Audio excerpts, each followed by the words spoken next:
700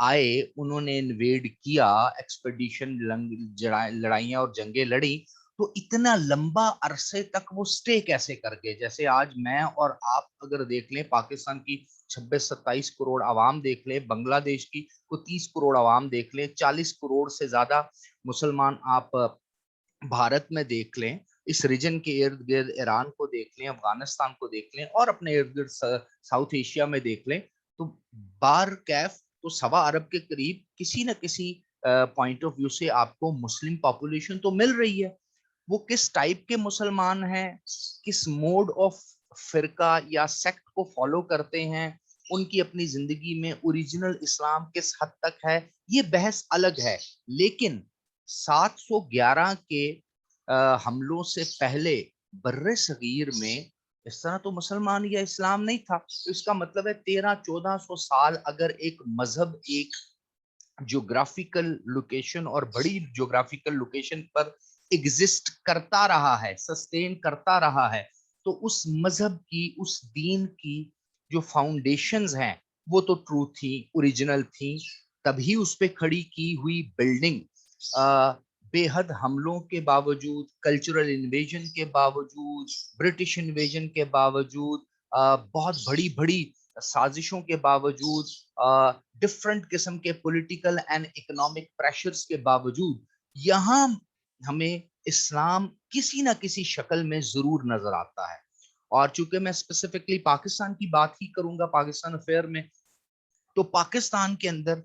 بہت multiple dynamics ہمیں پچھلے 74 ایئرز میں نظر آتے ہیں, جو کہ ہم پاکستان افیئر کی پوسٹ انڈیپینڈنس کا جو ہمارا ایریا اس پہ ہم کریٹیکلی اس کو سٹیپ بائی سٹیپ اور ایونٹ ٹو ایونٹ اس کو بھی ہم سمجھیں گے, پڑھیں گے. لیکن جو کچھ بیسک بیک گراؤنڈ ڈیولپ کرنے کے لیے سوال انسان کے ذہن میں ایز اے اسٹوڈنٹ جنم لیتے ہیں, اس کو ایڈریس کرنا بڑا ضروری ہے کہ کیا صرف ہم ایک پولیٹیکل نظام ہی لے کر آئے تھے, کیا ہم جنگ و جدل کرنے کے لیے یہاں پر آئے تھے, کیا ہم علاقوں پہ قبضے کرنے کے لیے آئے تھے, کیا محمد بن قاسم کے بعد کا دور جو غزنوید کا دور ہے, اس کے اپنے 17 حملے ہیں 1026 تک کے, اس کے بعد غوری کا دور ہے, اس کے بعد جو ڈائنیسٹیز یہاں پر جس کو غلامانہ دور کہا جاتا ہے, سلیو ڈائنیسٹی کہا جاتا ہے, جو کہ قطب الدین ایبک 1206 میں سٹارٹ ہوتی ہے. He himself was a Ghulam and later on become the son-in-law of جو غوری کا سن ان لا بن گیا تھا, اور پھر اس نے ایک دہلی سلطنت کی آغاز کی. اس کے بعد اس کے غلامان کی سلسلہ چلتا ہے, التتمش کا دور آتا ہے, التتمش کی بیٹی بنتی ہے, 4-5 سال کے لیے اس کے بیٹے بنتے ہیں, پھر ان کا غلام بلبن آتا ہے, پھر خلجی ڈائنیسٹی پھر تغلق ڈائنیسٹی آتی ہے, پھر خلجی ڈائنیسٹی آتی ہے, پھر لودھی ڈائنیسٹی آتی ہے, پھر سینٹرل ایشیا فرغانہ سے, تاجکستان کی ریاستوں سے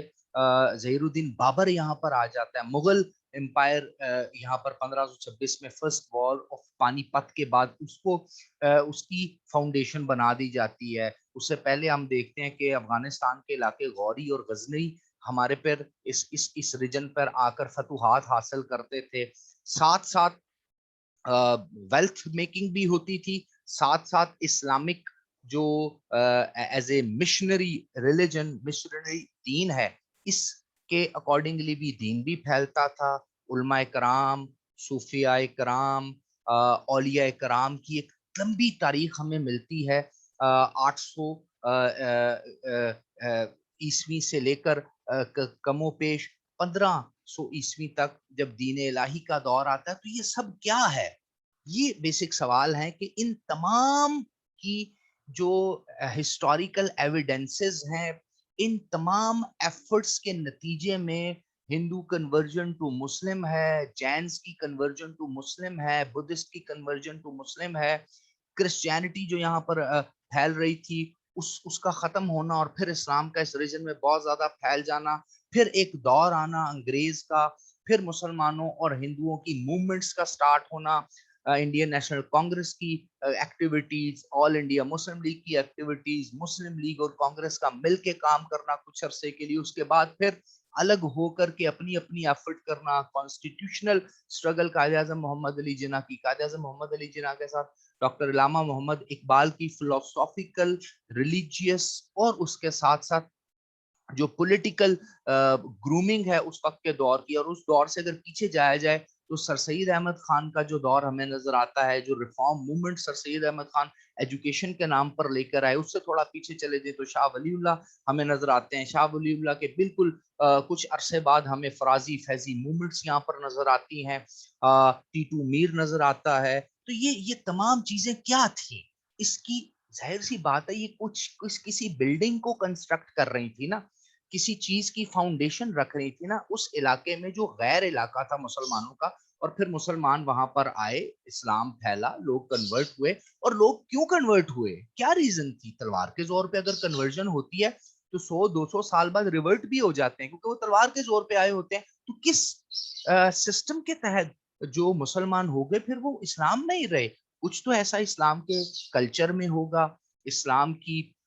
دینی perspective, social political economic system ہوں گے. کیا اسلام میں ذات پات کا نظام تھا یا نہیں تھا؟ اور کیا بر صغیر میں تھا یا نہیں تھا؟ کیا انسانوں کی برابری کا کانسیپٹ، خواتین کے حقوق سے ریلیٹڈ بہت سی چیزیں، اور بہت سا ایسا نظام جو کہ یہاں ایگزسٹ کر رہا تھا، وہ ریت کی دیوار کی طرح کیسے گرتا چلا گیا اور کیسے سرنڈر ہوتا چلا گیا؟ اور آج اس وقت 21ویں صدی میں 2021 میں جب ہم اس سب کے سب بیک گراؤنڈ کو ڈسکس کرنے یہاں بیٹھے ہیں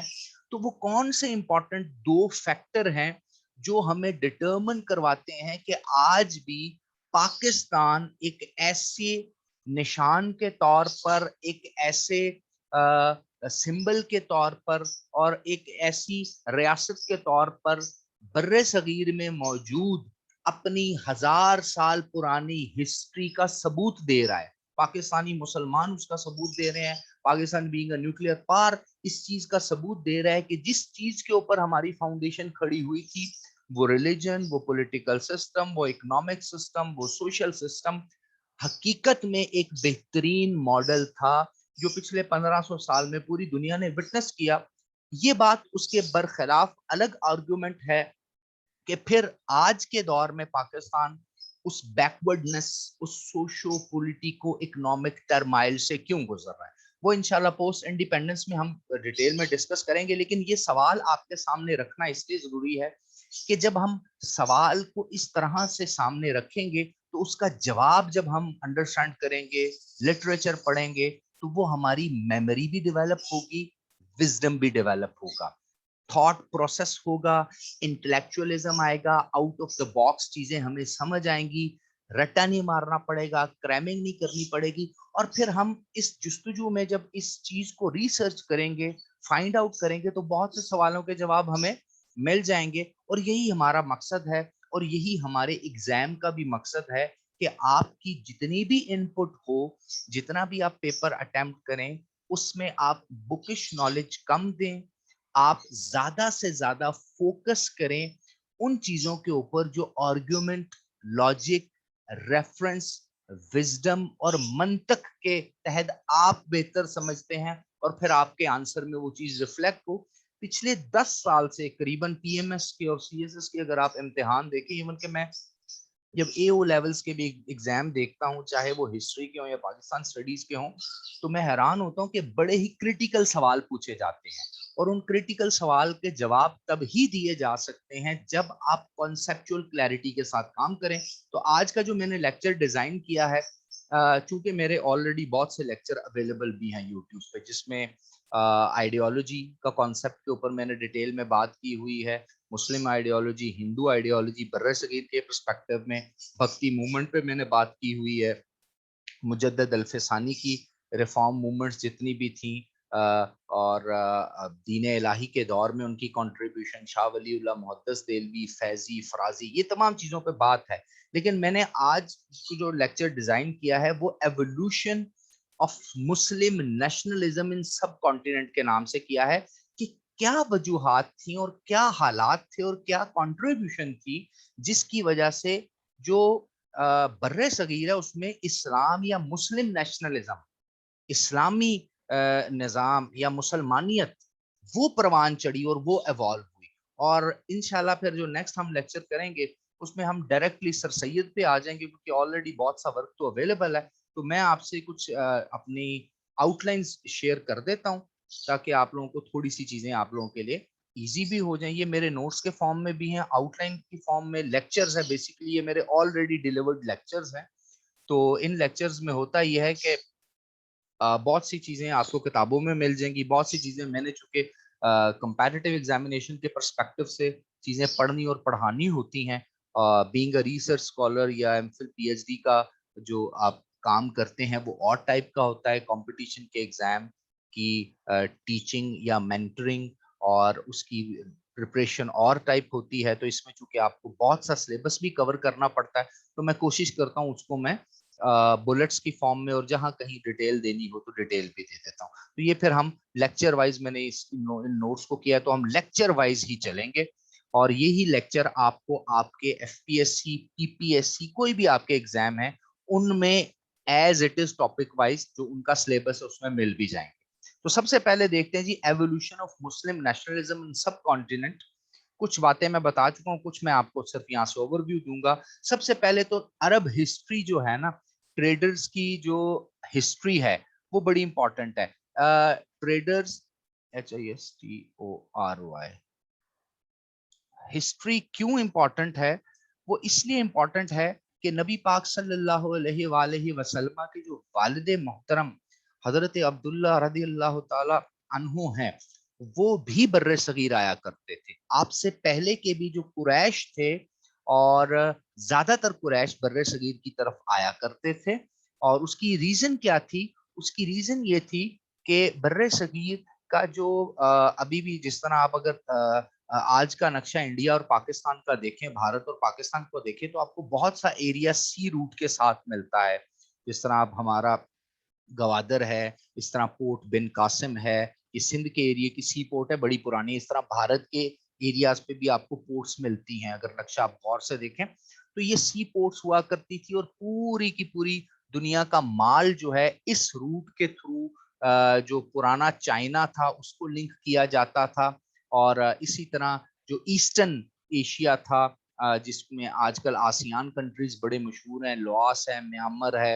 اور اس کے ساتھ ساتھ آپ کو اس وقت تو ان علاقوں کے نام کچھ اور تھے, میں آج کے پرسپیکٹو میں بتا رہا ہوں, سری لنکا, سائلون جس کو کہتے ہیں. تو یہ عربین پیننسولا کے سامنے کی طرف پڑتا تھا, اسٹریٹ آف ہارمز سے. تو یہاں مسلم ٹریڈرز آتے تھے. اچھا, مسلم ٹریڈرز جب یہاں پر آتے تھے تو وہ بڑا ہی پروفیشنل بزنس کیا کرتے تھے. تو ان کی اس بزنس ٹریڈ کی جو آنیسٹی تھی, ایمانداری تھی, وقت پہ مال پہنچانا, قیمت بہترین ان کو آفر کرنا, کوالٹی بہترین ہونا, بیہیویئر بہت اچھا ہونا, تو اس عرب کلچر سے بر صغیر کے اس وقت کے ہندو, جین, اور اس کے ساتھ ساتھ جو بدھسٹ تھے, جو بہت زیادہ تعداد میں اس دور میں یہاں پر تھے, وہ بہت زیادہ خوش ہوا کرتے تھے. اور ایک اور چیز یاد رکھیے گا کہ اس وقت کا جو بر صغیر یہ سب کانٹیننٹ تھا, یہ بہت بڑی بڑی ریاستیں نہیں تھی, بلکہ یہ جو ہمیں انڈو پاکستان نظر آتا ہے 1947 سے پہلے, جس کو ہم بر صغیر کہتے ہیں, اس میں کوئی 700-800 چھوٹی چھوٹی ریاستیں ہوا کرتی تھی, اور ہر ریاست کا ایک راجا مہاراجا ہوا کرتا تھا, اور ان کا اپنا نظام تھا, اپنی آرمی تھی, اپنا سسٹم ہوا کرتا تھا. تو یہ بھی کلچرلی رچ اور ڈینس علاقہ تھا, اور عرب جب یہاں پر آتے تھے تو وہ بھی کلچرلی رچ اور ڈینس تھے. دوسری بڑی بات, یہ جو بر صغیر کا ایریا تھا, یہ بھی ٹریڈیشنل, سیولائزیشنل اور ریلیجیس فلسفی سے بھرے ہوئے تھے. بے شک یہ سنسکرت کے فارمیٹ میں ویدک جو 4 وید ہیں برہمنز کے, ہاں جو آریانز کا مذہب ہے, جو ویدک ریلیجن جس کو ہم کہتے ہیں, یہ اس کو فالو کرتے تھے. بدھزم, ساکھیا منی, جس کو گوتم بدھا کہتے ہیں, کچھ جگہ پر کہا جاتا ہے 1530 بی سی ای میں, بیفور کرائسٹ, حضرت عیسیٰ کی برث سے بھی 530 بی سی ای, یعنی 530 سال پہلے. اور کچھ بکس میں کہا جاتا ہے 840 بی سی ای میں. تو وہ نیپال اور وہاں سے نیچے کی طرف وہ آئے, پھر وہاں بھارت کے اندر ہی انہوں نے وہ نروان حاصل کیا, جس کو وہ انلائٹمنٹ کہتے تھے. تو اس وجہ سے بہت سا بدھ مت بھی یہاں پر پھیل چکا تھا. اور چونکہ بر صغیر کے اندر اس وقت کے بر سب کانٹیننٹ کے اندر ذات پات کا نظام تھا, 4 بڑی مشہور ذاتیں تھیں ہندوؤں کے ہاں, جس میں برہمن تھے, کھشتریا تھے, ویشنو تھے جس کو ویش کہتے ہیں, اور شودرا تھے جس کو شودر کہتے ہیں. کہا ہی جاتا تھا, مانا ہی جاتا تھا جو برہمن ہے وہ برہما کے سر سے پیدا ہوئے ہیں, کیونکہ اس وقت کے جو آریانس تھے وہ ایک خدا برہما کو مانتے تھے، وہ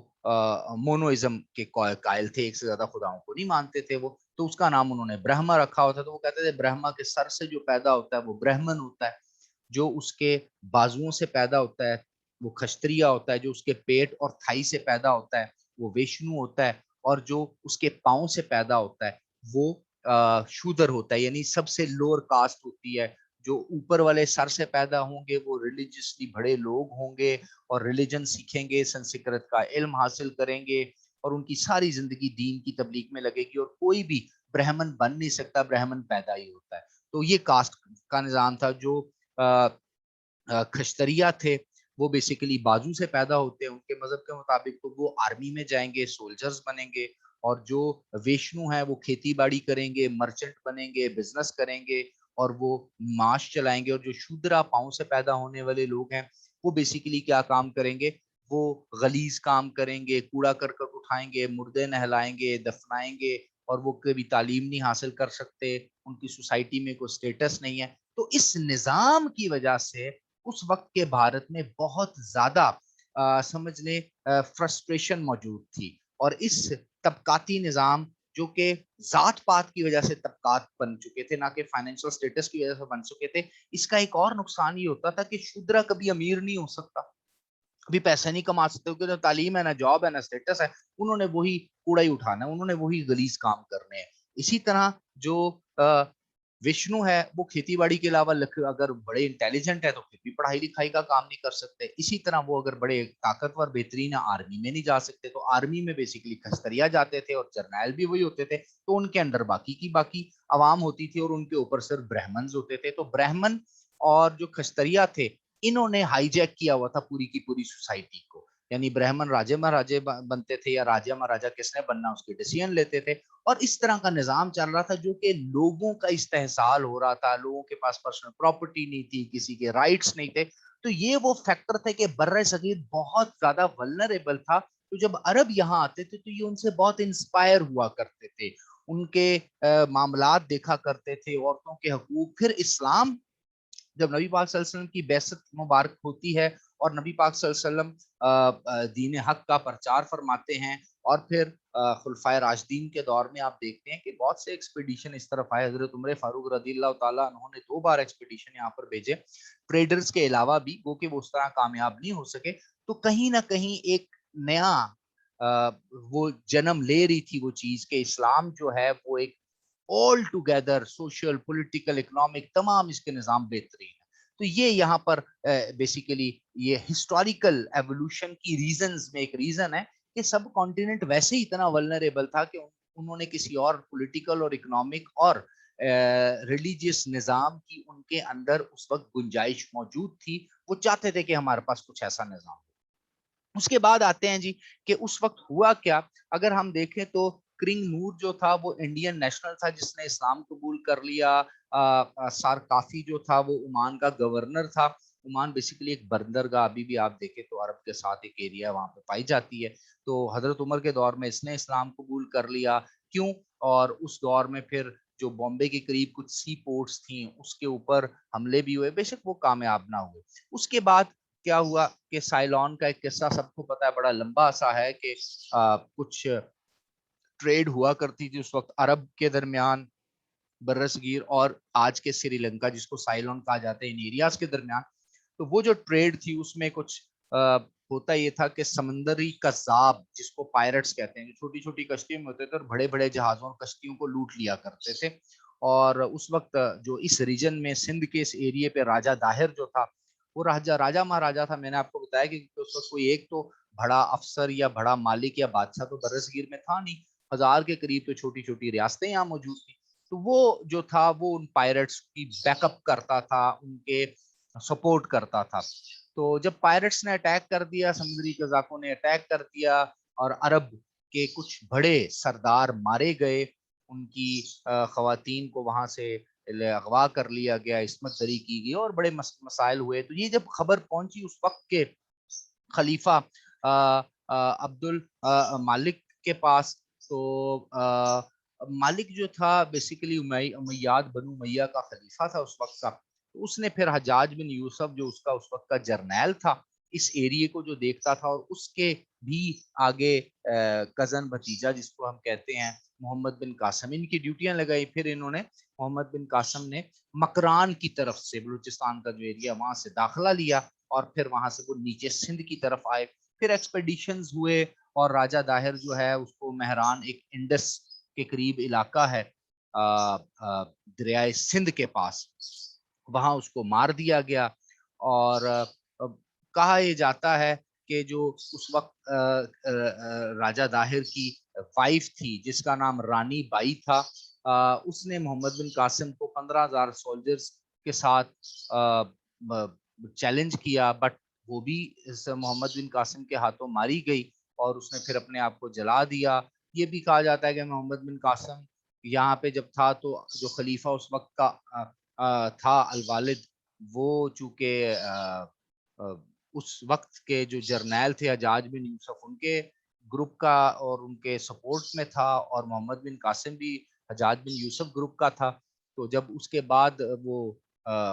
دنیا سے گیا تو اس کی جگہ جب سلمان آیا، خلیفہ نیا آیا، تو اس نے پھر حجاج بن یوسف کو بھی اپنے عہدے سے فارغ کیا، محمد بن قاسم کو بھی کیا، اور کچھ کہتے ہیں کہ محمد بن قاسم کو پھر گدھوں کی اور گھوڑوں کی جو کھال ہے اس میں لپیٹ کے بر صغیر میں بڑا برا اس کا حال کیا گیا. کچھ کہتے ہیں اس کو وہاں بلا کے قید ڈال دی گئی، مار دیا. حالانکہ محمد بن قاسم نے کوئی ایسا غلط کام بر صغیر میں نہیں کیا تھا، کچھ کانسپیریسیز تھیں جو اس کے خلاف کی گئیں، یا پھر کوئی حکومتی معاملات تھے کہ یہ لگتا تھا کہ اگر یہ فاتح ہند بن گیا اور اس نے بر صغیر کا ایک بڑا ایریا چونکہ یہ فتوحات کرتا چلا جا رہا تھا، تو کل کو یہ اس وقت کی جو اسلامی خلافت، جو اسلامی تو نہیں کہہ سکتے، وہ تو ملوکیت کا دور تھا، تو بنو امیہ کی جو خلافت اس وقت تھی اس کو یہ محمد بن قاسم چیلنج نہ کر دے اور ادھر اپنی کو بہت بڑی آرمی بر صغیر کے ہندوؤں کو ملا کے مسلم کنورٹڈ کر کے بنا کے ادھر ایک نئی امپائر اسلامی کھڑی نہ کر دے. پولیٹیکلی کہا جاتا ہے کہ جب اس چیز کا ڈر سامنے آیا تو انہوں نے کہا نہیں، اس بندے کو ختم کرو، اس کی جگہ کسی اور بندے کو بھیجو، کیونکہ یہ بہت زیادہ فتوحات کر کے کل کو خود کلیم نہ کر دے اپنے آپ کو بہت بڑا لیڈر. کیوں؟ اس کی ریزن یہ تھی کہ محمد بن قاسم نے جب اس سوسائٹی کو دیکھا تو اس کو دو کام کی چیزیں نظر آئیں. پہلی کام کی چیز تو یہ نظر آئی کہ محمد بن قاسم جب اس ایریے پہ حملہ کر رہا تھا اور مکران کی طرف سے اس طرف آ رہا تھا، انٹر ہو رہا تھا، تو اس کو ریزسٹنس ہی نہیں دی گئی. اب چونکہ وہ ایریا کسی اور راجا کے انڈر تھا، اور چونکہ بر صغیر کے اندر بہت سے راجے مہاراجے تھے، سینکڑوں کی تعداد میں 800-900 ریاستیں چھوٹی چھوٹی بنی ہوئی تھی، اور وہ ریاستیں آپس میں لڑتی رہتی تھی. تو اس ریاست کے راجا کو لگا کہ اتنی بڑی آرمی ہے اور ان لوگوں سے میں کیوں لڑوں، یہ تو ایشو راجہ داہر کا ہے اور یہ آگے انڈس کا ایشو ہے، تو وہاں اس کو جانے دو اور ہم اس سے کیوں لڑیں. تو یہی سلسلہ چلتا گیا کہ محمد بن قاسم جتنا آگے بر صغیر میں اور سندھ کی طرف پینیٹریٹ کرتا چلا گیا، اس کو ریزسٹنس ہی نہیں ملی. کیوں ریزسٹنس نہیں ملی؟ کیونکہ آپس میں بر صغیر میں موجود راجے مہاراجے ایک دوسرے کے خلاف تھے، اور یہی بہت بڑی وجہ ہوتی ہے کسی بھی باہر کے ایکسپیڈیشنر کے لیے، باہر کے کسی حملہ آور کے لیے، کہ وہ جب آپ پہ حملہ کرے تو آپ یونائٹڈلی اس کا دفاع کریں. اگر آپ اندر سے ہی ڈیوائیڈڈ ہے اور اس کو موقع دیں گے ہاں بھی ہمیں کچھ نہیں کہنا، آپ آگے کی طرف چلتے چلے جائیں، تو وہ تو پھر فتوحات کرتا چلا جائے گا. اور یہ بہت بڑا امپورٹنٹ فیکٹر ایک یہ تھا. دوسرا امپورٹنٹ فیکٹر کیا تھا کہ بر صغیر کے اندر جس طرح میں نے اپنے انٹروڈکشن میں کہا کہ ذات پات کا نظام تھا، مذہب کا نظام تھا، فرقہ بندی تھی، پھر ڈفرنٹ قسم کے مذاہب کے لوگ تھے، تو وہ ایک دوسرے کے ساتھ یونائٹڈ تھے ہی نہیں. اور دوسری طرف مسلمان ایک ہی بینر، ایک ہی جھنڈے کے نیچے کھڑے تھے، اور وہ قرآن و حدیث کا جھنڈا تھا، ان کے اندر کوئی ڈویژن تھی نہیں. تو وہ بہت کم تعداد میں بھی ہو کے بہت زیادہ کے اوپر حاوی ہو جاتے تھے. اور یہ بھی آج کے لیے ہمارے لیے ایک سبق ہے کہ اگر آپ ذات پات اور فرقہ واریت اور صوبائیت اور زبان کی ڈویژن اور ایتھنیسٹی اور لنگول ایشوز میں آج بھی ڈیوائیڈ ہو جائیں گے، تو باہر کے آ کے آپ کو ختم کر دیں گے، تباہ کر دیں گے. اور ایسا ہوتا ہے، اور یہ ایک بڑی فیکٹر ہے کہ یہی وجہ تھی جس کی وجہ سے بر صغیر مسلمانوں نے فتح کیا، اور یہی وجہ تھی جس وجہ سے مسلمان اسی بر صغیر میں انگریز کے ہاں مغلوب بھی ہوئے، کیونکہ ڈیوائیڈ ہو چکے تھے. انہوں نے اسلام دین کے وہ جو political, social, economic original roles تھے ان سے دوری اختیار کر لی تھی. اور دوسری امپورٹنٹ چیز، لیٹر آن پاکستان بننے کے بعد بھی ہم ابھی تک صوبائیت میں، فرقہ واریت میں، شیعہ سنی میں، تو مسلمان کے میں مسلمان، ان چیزوں میں ہی ہم پڑے ہوئے ہیں. صوبائیت میں پڑے ہوئے ہیں, لینگویج ڈفرنس میں پڑے ہوئے ہیں, ایتھنیسٹی کے ڈفرنس, ذات پات کے ڈفرنس میں پڑے ہوئے ہیں, تو آج بھی ہم پھر اسی طرح کمزور ہیں جس طرح 712 کے قریب بر صغیر کے رہنے والے اس وقت کے ہندو, جین اور جو بدھسٹ ٹائپ کی جتنی بھی کمیونٹیز تھی وہ ڈیوائیڈڈ تھی. تو ایک تو ہمیں اس سے یہ ملتا ہے. دوسرا, تیسری بات کیا, دو چیزیں یہ ہوگی, تیسری بات کیا کہ جو محمد بن قاسم تھا اس نے بہت ڈیٹیلڈ اور ڈرامیٹک ریفارم کر دیے تھے. یعنی وہ ایسا اگریسر اور ایسا ایکسپیڈیشنر نہیں تھا, ایسا حملہ آور یا فاتح نہیں تھا کہ جو علاقے میں جائے اور تہو بالا کر کے لوٹ لاٹ کے لے آئے, بلکہ اس نے وہاں پر آ کے ایڈمنسٹریشن کرنا شروع کر دی, گورننس شروع کر دی, لوگوں کے مسائل حل کرنا شروع کر دیے, یہاں تک کہ چچ نامہ نامی ایک بک بنا دی جس کی وجہ سے ان کا مذہب سنسکرت کو اس نے سیو کر دیا تاکہ ہندو مذہب بھی سیف رہے. پھر ان کے اور اپنے درمیان جو مذہب کا گیپ تھا اس کو فل کرنے کے لیے اس وقت کے بر صغیر کے ہندو, جین اور اس کے ساتھ ساتھ جو بدھسٹ تھے ان کو ان کی مذہبی آزادی دی گئی, پولیٹیکل آزادی دی گئی, اکنامک آزادی دی گئی, کچھ اسلامک ریسٹرکشنز کے ساتھ. جس طرح 12 درہم اس نے ٹیکس لگایا, کوئی سوشل کاسٹ سسٹم نہیں تھا, اس نے کہا یہاں پر سب برابر ہیں. اسٹیبلش کیا صدر امام الاجل فار اسلامک لا انٹرپریٹیشن, یعنی صدور بھی ہوتا ہے اور ڈفرنٹ قسم کے یہ اسلامی ڈیزگنیشن ہوتے ہیں جو قاضی کے نام سے ہوتے ہیں. سوشل جسٹس کیسے ہونا ہے, پرائز کنٹرول کیسے ہونی ہے, مقدمات کا کیسے نظام ہونا ہے. اور سلمان جب آیا اس نے اس کو بلایا, میں نے جس طرح آپ کو بتایا کہ اس کو پھر امپریزنٹ کر دیا گیا 1712 میں, اور اس کے بعد پھر باقی سلسلہ ہوا. Spread of Islam in other parts of India کو ہم دیکھتے ہیں کہ بھی غزنوی بھی آیا, اس کے بھی بہت سے اٹیکس تھے, 1000 سے لے کے 1026 تک اس کا ایک پیریڈ آتا ہے جو کہ غزنوید پھر 1185 تک یہاں رہے. اچھا, یہ وہ دور ہے جب بر صغیر میں کافی حد تک یہ امپیکٹ بیٹھ چکا ہے اور مسلمان جو ہے زور پکڑ چکے ہیں, اور چونکہ اسلام سب کو برابری دیتا ہے تو زیادہ سے زیادہ لوگ مسلم بھی ہو رہے تھے, ایکول سٹیٹس مل رہا تھا. دوسری بات یہاں پر ایک اور بھی یاد رہے کہ محمد بن قاسم 712 میں جب یہاں پر آتا ہے تو اس سے ٹھیک 11-12 سال پہلے بر صغیر کے اندر ایک آگ لگ چکی ہوتی ہے. یعنی 700 AD میں 7ویں صدی کے آغاز کے پہلے سال ہی بر صغیر کے اندر شودرا, جو کہ ہندو اور برہمن کے مذہب کے مطابق برہما کے پاؤں سے پیدا ہونے والی اور سب سے نیچی ذات کی قوم ہے, ان شودرا میں ایک شخص پیدا ہوتا ہے جو کہ ایک لیڈر بن کے 700 AD میں 7ویں عیسوی میں ابھرتا ہے, جس کا نام شنکراچاریہ ہوتا ہے. شنکراچاریہ بیسیکلی ہوتا تو ہندو ہے اور شودر کاسٹ سے ہوتا ہے تو وہ بدھسٹ ہو جاتا ہے. کیوں؟ کیونکہ بدھ مت میں بھی کوئی ذات پات نہیں ہوتی, تو وہ جب بدھسٹ ہوتا ہے تو وہ زیادہ تر لوگوں کو کہتا ہے کہ تم بدھ بن جاؤ اور بدھسٹ مذہب اختیار کر لو اور بھکت بن جاؤ. تو وہاں سے بھکتی موومنٹ کا آغاز ہو جاتا ہے, اور کافی حد تک جو لوور کاسٹ ہیں جس میں وشنو اور شودرا ہیں, یہ دو نیچے والی کاسٹیں جو انڈیا کی ہیں بھارت کے اندر اس وقت کی تھی, وہ زیادہ تعداد میں سپیڈیلی جو ہے کنورٹ ہونا شروع ہو جاتی ہیں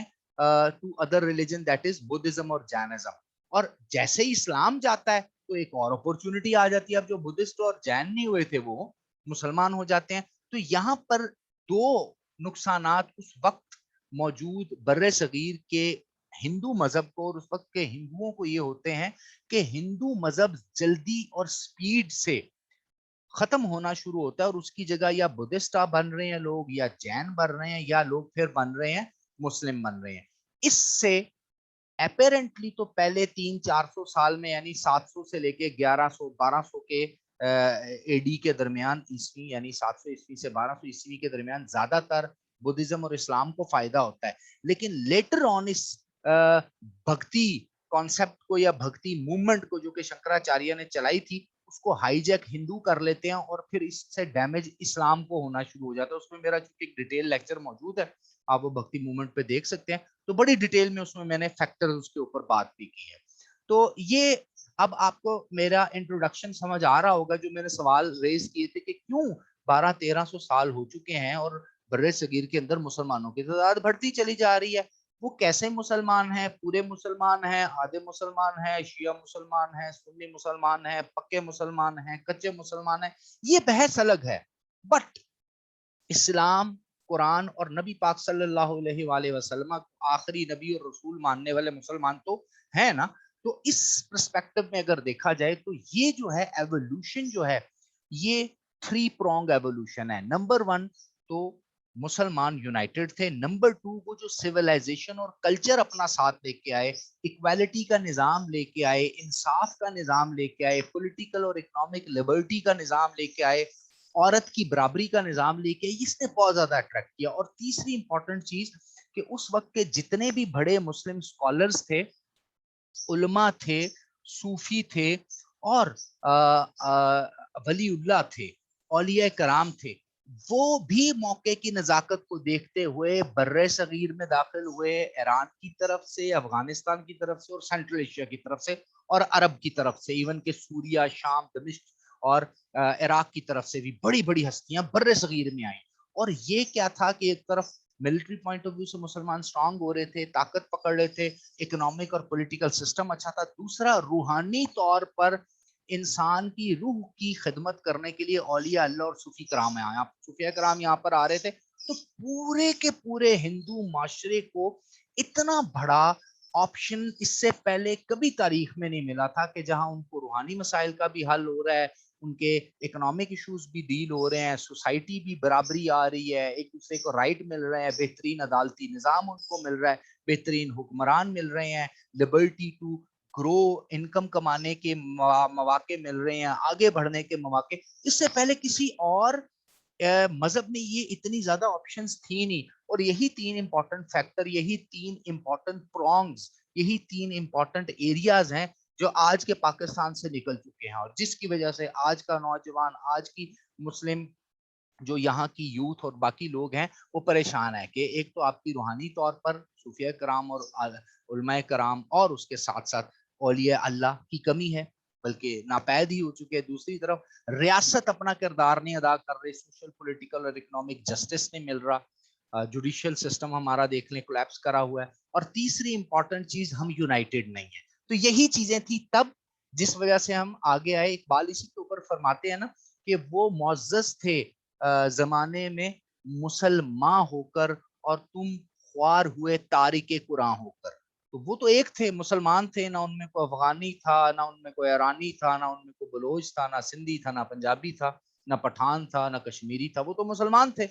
اور ہم کون ہیں؟ ہم اس ایک قرآن کے ماننے والے اپنے آپ کو کہتے تو ہیں، لیکن اس قرآن کی جو فلسفی اور قرآن کی جو احکامات ہیں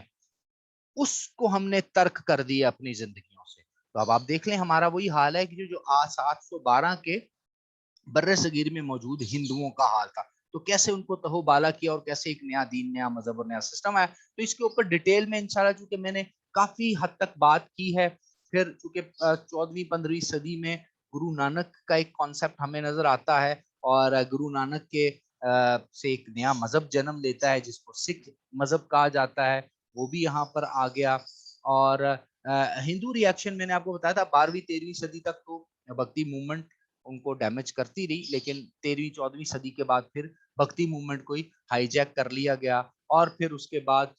کافی کچھ اس میں مکسچر کر دیے گئے. مثلا ہندوؤں نے کیا ڈرامہ کیا، ان کو پتا تھا کہ بدھسٹ، جین اور مسلم چونکہ ہم سے ہی کنورٹ ہوئے ہیں، ہم سے آگے گئے ہیں، ان کے آبا اجداد جو کہ عرب لوگوں نے آ کے ان کو کنونس کیا ہے، افغانوں نے کنونس کیا، ایرانیوں نے کنونس کیا، اور سینٹرل ایشیا کے جو عالم دین اور صوفیہ کرام انہوں نے انہیں اسلام پہ کنونس کیا ہے. تو ہم اسلام اور باقی تمام مذاہب کو ایک ہی کر دیتے ہیں برِ صغیر کے اندر. جس طرح انہوں نے کہا کہ رام اور رحیم میں تو کوئی ڈفرنس ہی نہیں ہے، ہم بھی اسی کو رام کہتے ہیں جس کو تم رحیم کہتے ہو، حالانکہ یہ انٹائرلی ڈفرنس ہے. پران اور قرآن میں کوئی ڈفرنس نہیں ہے، کاشی اور کعبہ میں کوئی ڈفرنس نہیں ہے. تو بڑی بڑی ایسی چیزیں ہوئیں جس کی وجہ سے پھر بھکتی موومنٹ ہی ہائی جیک ہو گئی، اور نہ وہ اس طرح سے سرو کر سکی بدھزم کو، اور نہ اس طرح سے وہ فائدہ دے سکے اسلام کو، بلکہ اسلام کو تو بہت نقصان پہنچا. مسلمان چونکہ ہندو کنورٹڈ زیادہ تر برِ صغیر کے لوگ مسلمان ہوئے تھے، تو وہ پرانی وہی کرامتیں، وہی معجزے اور ان چیزوں پہ اور جادو ٹونا پہ اور غیب کی باتوں پہ اور ان چیزوں پہ ان کا چونکہ ہندو مت سے کنورٹڈ تھے تو زیادہ ان کا بلیف تھا، تو وہی شعبدے باز قسم کے لوگ جو کہ عجیب و غریب باتیں کریں اور جو اسلام کو کنفیوز کریں، بلکہ شریعہ سے دور ہوں، اسلامی احکامات سے دور ہوں، قرآن و حدیث، نماز، روزہ، زکوٰۃ، حج، اسلامک پولیٹیکل اکنامک اور سوشل سسٹم سے دور، صرف ادھر کرامتوں والی باتوں پہ ہی لگائی رکھیں لوگوں کو، وہی والی بھگوانوں والی اور اس طرح کی چیزیں، تو وہی پھر مسلمانوں میں نام کے تو مسلمان تھے لیکن ان کی بھی وہی پوجا پاٹ تھی جو ہندو اپنے طریقے سے کرتے تھے، یہ مسلمان بن کے، تو بہت سے نقصانات ہوئے، بدعتیں آ گئیں۔ پھر ایک دور آیا کہ اکبر کو چونکہ اپنی امپائر کو پرولونگ کرنا تھا، وہ ایک بیسیکلی تو ایک اسٹیٹس مین تھا، اس کا اسلام سے کون سا خاص تعلق تھا، تو اس نے کہا کہ اب چونکہ ہندو میجورٹی میں بھی تھے، طاقتور بھی تھے، اور اس نے کہا کہ ہندوؤں کے ساتھ ڈیل کی جائے، تو ایک نیا مذہب دین الہی کے نام سے اس نے بنایا۔ پھر دین الہی میں اس نے ایک نیا کانسیپٹ دیا جس کو یونیورسل ٹالرنس یعنی صلح کل کہا جاتا ہے، جس کا اسلام سے تعلق ہی نہیں، کیونکہ اسلام میں تو ٹالرنس اس کے لیے ہے جو اللہ کے دین پہ عمل کرے یا پھر اللہ کے دین کو چھیڑے نہ، مثلا ہندو ہے تو ہندو رہے بس، سکھ ہے سکھ رہے، مسلمانوں کے اگر انڈر بھی کسی حکومت کے انڈر ہے تو اس کو آزادی ہے، لیکن وہ اسلام کے اگینسٹ کوئی کمپین نہیں کر سکتا، اگر کرے گا تو اس کے خلاف جہاد کرنا پڑے گا، اور اگر کوئی اسلام کی کسی اصل کو ختم کرنے کی کوشش کرتا ہے تو اس کے خلاف بھی جہاد ہے۔ لیکن اکبر کہتا تھا نہیں نہیں نہیں، یونیورسل ٹالرنس، سب مذہب ہیں بس ٹھیک ہے، سب ٹھیک، جس طرح ہمارے یہاں اکثر پولیٹیشنوں کے آپ لوگ کلپ دیکھ رہے ہوتے ہیں یا آج کے لبرل اس طرح کی باتیں کرتے ہیں، بالکل اکبر بھی اس طرح کی باتیں کرتا تھا، تو اس کے سامنے اس کے مقابلے میں اللہ تعالیٰ نے پھر مجدد الفسانی رحمت اللہ علیہ کو جلا بخشی اور آپ کو اس قابل اللہ تعالیٰ نے اپنے فیض اور علم سے کیا کہ وہ پھر ان کی ایک بہت بڑی کنٹریبیوشن ہے، ڈیٹیل میں میرا اس کے اوپر بھی لیکچر موجود ہے، اور اس کے بعد پھر مجدد الفسانی کیونکہ ان کی پوری ایک ڈیٹیل میں ان کی ایک کنٹریبیوشن ہے، ٹو نیشن تھیوری کا آغاز بھی ہے، وحدت الوجود وحدت الشہود کا کانسیپٹ بھی ہے، مکتوبات ایمان ربانی کے نام سے ان کے مکتوبات بھی آ چکے ہیں، تو اس کے بعد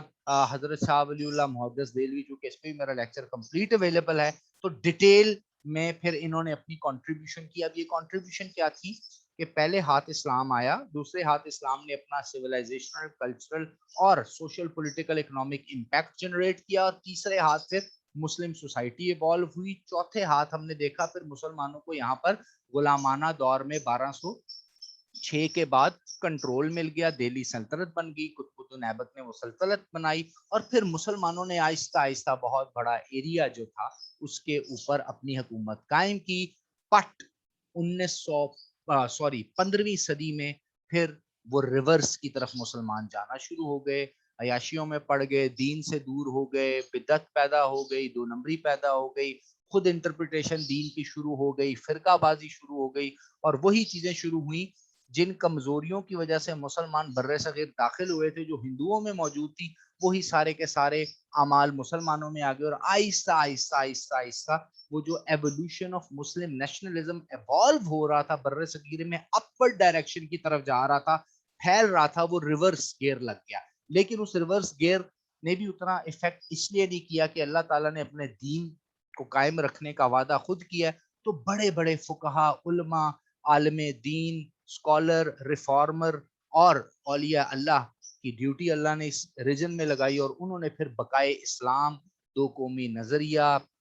اسلام کی شریعہ کی اصلی حالت میں امپلیمنٹیشن، آئیڈیالوجی، ان کانسیپٹ کو مسلمانوں کی نسل در نسل آنے والی نسلوں تک ان میسیجز کو پہنچایا، ان کمپینوں کو چلایا، اور الٹیمیٹلی پھر جب بر صغیر کے اندر انگریز قابض ہو گیا، فرنگی یہاں پر 1857 آ گیا، ایسٹ انڈیا کمپنی 16ویں صدی میں جو آئی تھی، 17ویں صدی میں 1602 میں، اور بہانے سے پھر وہ ایسٹ انڈیا ملٹری آ گئی، پھر اس کے بعد 1857 میں کمپنی ختم کر کے ڈائریکٹ برٹش کے انڈر کے کوئین کے انڈر چلا گیا بر صغیر، اور پھر ایک اور بہت بڑا قبضہ مسلمانوں کی حکومت اس سے ختم کر دی گئی۔ یہاں پر پھر بہت بڑی بڑی شخصیات نے اپنا رول ادا کیا، اور ہم اپنے نیکسٹ لیکچر میں انہی شخصیات میں سے ایک شخصیت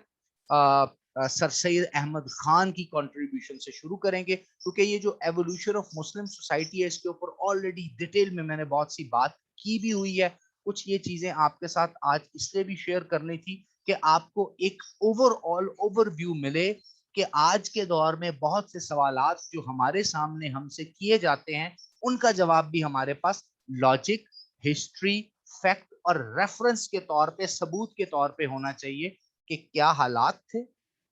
کیا فیکٹرز تھے اور کس طرح. تو اگر آج وہی حالات آپ دوبارہ اس ایریے میں، اس ریجن میں، اس ٹیریٹری میں کر دیں گے، وہی فیکٹر اسلام میں داخل ہو جائیں گے، وہی امپیورٹیز اسلام میں داخل ہو جائیں گی، تو پھر کون اس اسلام کو مانے گا؟ تو یہاں پر پھر تجدید اور مجددی کا ایک دور اور شروع ہوگا، جو انشاءاللہ جس کے اوپر بات کریں گے. اور پھر پوسٹ انڈیپینڈنس پہ ون بائی ون پھر ڈیٹیل لیکچر سیریز ہے. میں ہوپ کرتا ہوں کہ یہ کافی زیادہ پروڈکٹیو اور آپ کے لیے فائدے مند ہوگا.